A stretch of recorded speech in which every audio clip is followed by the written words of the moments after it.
Hello and welcome to the eFresh.com Coffee News. My name is Kim and these are this week's headlines.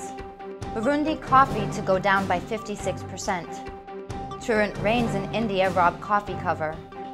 Philips buys Saeco for 170 million euros. Angola told to develop coffee roasting. Uganda offers incentives for coffee roasting. Burundi's 2009 and 2010 coffee output is projected to drop by 56% on the year due to unfavorable weather and a negative tree cycle. Output is expected to drop to around 11,000 metric tons from 25,000 tons last season. Burundi's coffee's harvests are cyclical in nature, whereby a bumper harvest is followed by a sharp drop in output. Trade officials say rainfall patterns in the country's main coffee regions have also been erratic this season, which could exacerbate the situation. Burundi produces mainly Arabica coffee, and the country's coffee beans are very popular in the global specialty coffee markets. Last season, Burundi earned $59 million on coffee exports. It's tough luck for India coffee growers in the Karnataka region. The state's key coffee growing districts witnessed a prolonged spell of dry weather during June, and most planters didn't opt for the rainfall-based insurance cover for coffee offered by the Agriculture Insurance Company of India. With the skies opening up from early July onwards, the growers are ruing the fact that they have not taken adequate cover as these districts have seen virtually torrential downpour.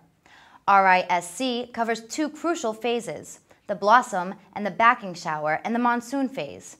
The cover is so structured that excess rains only during monsoons are covered. According to data collated by the AICI, the monsoon acreage covered has fallen from 25,000 hectares in 2007 to 8,000 hectares in 2009.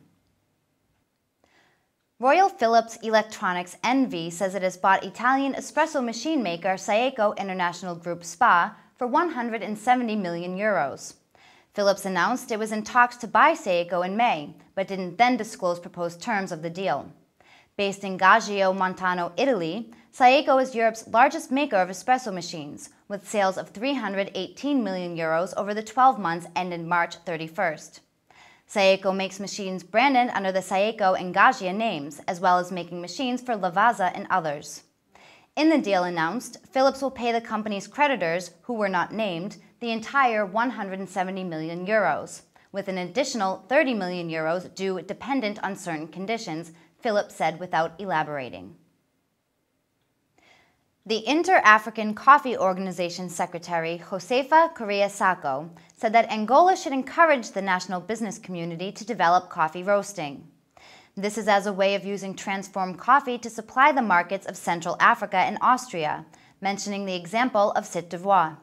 In an interview, she said that once developed, this area will create jobs for youth as well as a fixed market for peasants. The Rehabilitation of Angolan Coffee Culture project implemented in Kwanza's Seoul province should serve as a model in disseminated coffee production provinces like Kwanza North, Bengo, and Uge. Meanwhile, IACO expressed concern at low coffee production rates in the continent, despite prices hiking. Uganda, which ranks third in Africa and ninth in the world as a coffee producer country, is now offering great incentives to investors to process washed Robusta coffee for specialty markets. This presents investors with the potential for higher earnings than the dry, processed coffee which has currently been exported.